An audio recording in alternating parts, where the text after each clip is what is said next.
Il y a eu des exécutions sommaires à Goma, à Bukavu également, surtout du côté de Bukavu dans certains quartiers. Je crois que vous avez déjà vu ces images circuler sur la toile. Comme dans nos habitudes, on va saisir l'occasion pour interpeller les autorités. De toute façon, moi, je ne vois pas ça d'un mauvais œil.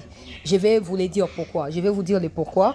Je vais analyser ce qui se passe. Je vous avais dit hier que il y a eu une délégation des Nyarugabo, etc., qui va rejoindre les Roubaix aux États-Unis pour aller faire capoter la signature de l'accord entre États-Unis et Congo.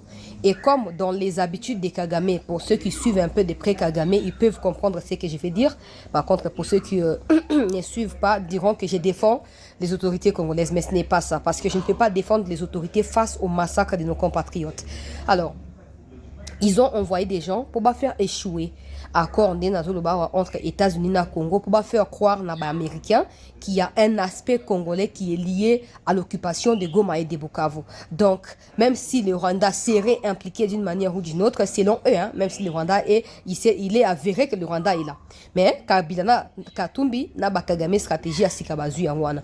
Qu'on faire douter les Américains de la présence à Rwanda, mais aussi qu'on faire croire aux Américains que Congo pe azana ba congolais bazo revendiquer makambo donc bazali d'accord na makambo ça na Goma il faut ba autorité ba yoka bango ba obéir na bango so balingi kimia ekota na Goma.